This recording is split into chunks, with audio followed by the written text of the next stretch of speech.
തൃശൂർ തീപിടുത്തത്തിന് പിന്നാലെ വാഹനങ്ങളെക്കുറിച്ച് അറിയാൻ നിരവധി പേരാണ് റെയിൽവേ സ്റ്റേഷൻ പരിസരത്തെത്തുന്നത്. വാഹനം പാർക്ക് ചെയ്ത് യാത്ര പോയവർക്ക് വേണ്ടി ബന്ധുക്കളും സുഹൃത്തുക്കളുമാണ് എത്തിയത്. റിപ്പോർട്ടുകൾ. ഒരുപാട് പേരുടെ വാഹനങ്ങൾ ഇന്നുണ്ടായ തീപിടുത്തത്തിൽ നഷ്ടപ്പെട്ടിട്ടുണ്ട്. അവരിൽ പലരും ഇവിടെ വന്ന് പോലീസിന് അവരുടെ വാഹനത്തിന്റെ നമ്പറും മറ്റും നൽകുകയാണ്. നാളെ നഷ്ടപരിഹാരം എന്തെങ്കിലും ലഭിക്കാൻ സാധ്യതയുണ്ടെങ്കിൽ അത് കിട്ടാൻ വേണ്ടി നൽകുകയാണ്. ഒരു മിനിറ്റ് ചേച്ചി, നിങ്ങളുടെ വണ്ടിയാണോ എത്തിപ്പോയത്? കൂട്ടുകാരിയുടെയാണ്. ഞങ്ങളിവിടെ വെക്കണതാണ്, പാർക്കിങ്ങിൽ വെക്കണതാണ്. പക്ഷെ ഞാൻ ഇന്ന് വെച്ചിട്ടില്ല, വെക്കേഷന് വീട്ടിൽ പോയതാണ്. നിങ്ങളുടെ വണ്ടി കേടുന്നുണ്ടോ? ഇല്ല, എന്റെ കയ്യിലുണ്ട്. പക്ഷെ കൂട്ടുകാരിയുടെ ഉണ്ട്, ആളുടെ കൊടുക്കാനായിട്ട് വന്നതാണ്. കൂട്ടുകാരുടെ വണ്ടി കത്തിപ്പോയി? പോയി. നിങ്ങൾ കൊണ്ടുവന്ന് വെച്ചെന്ന് പറഞ്ഞാൽ അവർക്ക് വേണ്ടി കൊണ്ടുവന്ന് വെച്ചാണോ? അല്ല, ആളുടെ വണ്ടി ആള് വെച്ച് പോയതാണ്. ആളുടെ പേര് ഷൊർണൂരാണ്. അപ്പൊ അത് അതിന്റെ ഡീറ്റെയിൽസ് കൊടുക്കാൻ വന്നത്. വണ്ടി പൂർണ്ണമായി നശിച്ചോ? നോക്കിയോ? ഇല്ല, കാണിക്കുന്നില്ല. അങ്ങോട്ട് കിടക്കുന്നില്ല. ഞങ്ങള് ലേഡീസിന്റെ പാർക്കിംഗ് ഇവിടെ. കൂട്ടുകാരി എന്താ പറഞ്ഞു? ഞെട്ടലാണോ ഇത് പറഞ്ഞിട്ട്? അതെ അതെ. എന്താ പറഞ്ഞത്?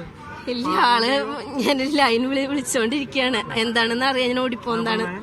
നിങ്ങളുടെ വാഹനം ഇവിടെ ഉണ്ടായിരുന്നോ? ചേട്ടന്റെ വണ്ടി എവിടേക്ക് പോയതാ ചേട്ടൻ? ചേട്ടൻ കോട്ടയത്ത് പോയതാ. വണ്ടി ഇവിടെ വെച്ചിട്ടാ പോയത്. കത്തിപ്പോയില്ലേ? ആ, ടിക്കറ്റ് കൗണ്ടറിന്റെ ഫ്രണ്ടിലാന്നാ പറഞ്ഞ വെച്ചിട്ടുണ്ടായിരുന്നു പറഞ്ഞ, തൊട്ട് ഫ്രണ്ടിലായിട്ട്. ഇവിടെ രജിസ്റ്റർ ചെയ്യാനാണ് ഉദ്ദേശിച്ചത്? ആ, രജിസ്റ്റർ. ഇങ്ങനെ നിരവധി പേര് ഇവിടെ വന്നിട്ടുണ്ട്. അവരൊക്കെ തന്നെ അവരുടെ വാഹന നമ്പർ. നിങ്ങളുടെ വാഹനം പോയിട്ടുണ്ട്? എന്റെ ഫ്രണ്ടിന്റെ വണ്ടിയാ. പോയിട്ടുണ്ടോ ചെക്ക് ചെയ്യണം. നമ്പർ കൊടുക്കാൻ നിൽക്കുക. ഇത്തരത്തിൽ ഇവിടെ നിന്ന് പോയവർ ഒരു ഞെട്ടലാണ് ഈ വിവരത്തെ ഉൾക്കൊള്ളുന്നത്. അവർ ബന്ധുക്കളെയും സുഹൃത്തുക്കളെയും വിളിച്ചു പറഞ്ഞുകൊണ്ട് അവരെ കൊണ്ട് തങ്ങളുടെ വാഹനത്തിന്റെ സ്ഥിതി എന്താണെന്ന് പരിശോധിപ്പിക്കുന്നതാണ് നമ്മളിപ്പോൾ കണ്ടത്. പോലീസിലും വാഹന നമ്പർ ഉൾപ്പെടെ നൽകി അവർ വിവരങ്ങൾ ശേഖരിക്കുകയാണ്.